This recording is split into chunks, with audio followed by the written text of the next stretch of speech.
નમસ્કાર મિત્રો, સ્વાગત છે તમારું અમારી YouTube ચેનલમાં। તો મિત્રો, આજના વિડીયોમાં એવી અગત્યની યોજના વિશે વાત કરીશું કે જે યોજનાનું નામ છે વ્યક્તિગત લોન યોજના। આ યોજના અંતર્ગત અલગ અલગ પ્રકારના વ્યવસાયો શરૂ કરવા માટે ધિરાણ સ્વરૂપે સહાય આપવામાં આવી છે।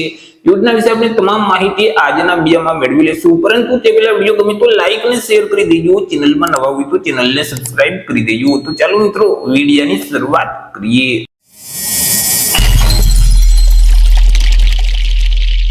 તો સૌથી પહેલા તો મિત્રો આપણે વાત કરી લેશું આજે વ્યક્તિગત લોન યોજના છે તે યોજનાનો મુખ્ય ઉદ્દેશ છે। તો કે મિત્રો, રાજ્યમાં રહેતા જે ગરીબ અને મધ્યમ વર્ગના જે વ્યક્તિઓ છે કે જેઓ અલગ અલગ પ્રકારના નાના નાના વ્યવસાયો શરૂ કરી અને પોતે રોજગારી મેળવી શકે, પોતે આર્થિક રીતે આત્મનિર્ભર બની શકે, તે હેતુથી ગુજરાત સરકારનું જે સામાજિક ન્યાય અને અધિકારીતા વિભાગ છે તો તેમની હેઠળ કાર્ય કરતું ગુજરાત સફાઈ કામદાર વિકાસ નિગમ આવેલું છે। તો તેના દ્વારા આ વ્યક્તિગત લોન યોજના અમલમાં મૂકવામાં આવેલી છે કે જે યોજના અંતર્ગત અહીં અલગ અલગ પ્રકારના વ્યવસાયો શરૂ કરવા માટે નિગમ તરફથી ધિરાણ સ્વરૂપે સહાય આપવામાં આવે છે।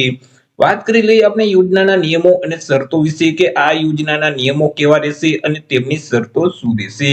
તો કે આ યોજનાનો લાભ છે તે મૂળ ગુજરાત રાજ્યમાં રહેતા જે સફાઈ કામદાર અથવા તો તેમના જે આશ્રિતો છે તેઓને મળવાપાત્ર થશે।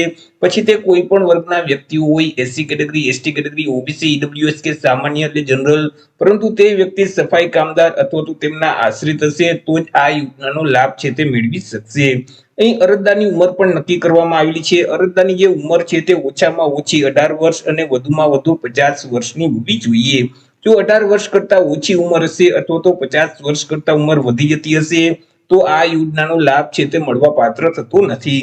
એવી જ રીતે અહીં મિત્રો, અરજદાર છે તે મહિલા અથવા તો બીપીએલ કેટેગરીમાં આવતા હોય અથવા તો વિધવા મહિલા હોય અથવા તો ત્યક્તા મહિલા હોય અથવા તો વિકલાંગ હોય તો તે અરજદારોને અગ્રતા ક્રમ છે તે આપવામાં આવશે।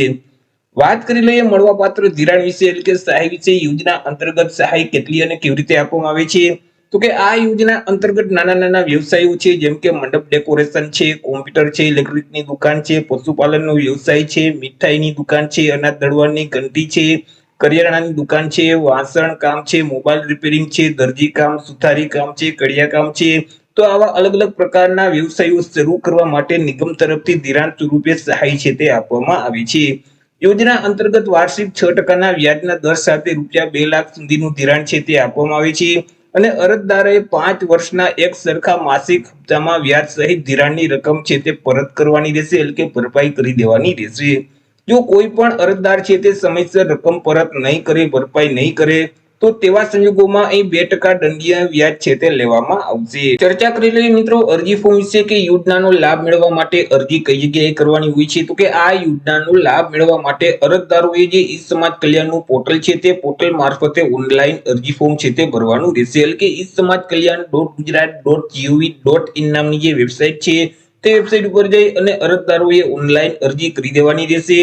વર્ષ 2026-27 માટે અરજી ફોર્મ છે તે શરૂ કરવામાં આવેલા છે। 1/7/2026 થી અરજી ફોર્મ શરૂ કરવામાં આવેલા છે અને 31/7/2026 સુધીમાં ઓનલાઈન અરજી ફોર્મ છે તે તમે ભરી શકશો। ફોર્મ ભરવા માટે કયા કયા ડોક્યુમેન્ટની જરૂર પડશે તેના વિશે વાત કરીએ તો અરજદારનું આધાર કાર્ડ છે, રેશન કાર્ડ છે, ચૂંટણી કાર્ડ છે, ત્યાર પછી વાર્ષિક આવકનો દાખલો છે, અરજદાર સફાઈ કામદાર અથવા તો તેમના આશ્રિત છે તો તે અંગેનું પ્રમાણપત્ર છે તે પણ આપવાનું રહેશે।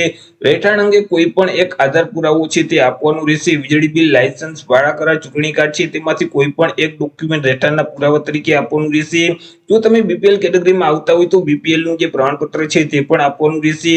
બેંક પાસબુકના પ્રથમ પાનાની નકલ અથવા તો રદ કરેલ ચેક છે। જો અરજદાર વિધવા હોય તો પતિના મરણનો દાખલો છે અને અગાઉ તમે ક્યારેય આ યોજનાનો લાભ નથી લીધેલ તે અંગેનું બાહેંધરી પત્રક છે તે આપવાનું રહેશે। તો ફોર્મ ભરતી વખતે તમારે આટલા ડોક્યુમેન્ટ છે તે અપલોડ કરવાના રહેશે। તો આવી રીતે મિત્રો, જે સફાઈ કામદાર અથવા તો તેમના આશ્રિતો છે તો તેમના માટે અગત્યની યોજના કહી શકાય। તેઓએ અલગ અલગ પ્રકારના વ્યવસાયો શરૂ કરવા હોય તો નિગમ તરફથી ધિરાણ સ્વરૂપે સહાય આપવામાં આવે છે। તો આશા રાખું છું વિડીયો પસંદ પડ્યો હશે। વિડીયો પસંદ પડ્યો તો લાઈક અને શેર કરી દેજો। ચેનલમાં નવા હોય તો ચેનલને સબસ્ક્રાઇબ કરી દેજો। ફરી મળીશું એક નવા ટોપિક સાથે, એક નવા જ વિડીયોમાં। ત્યાં સુધી જય હિન્દ, વંદે માતરમ।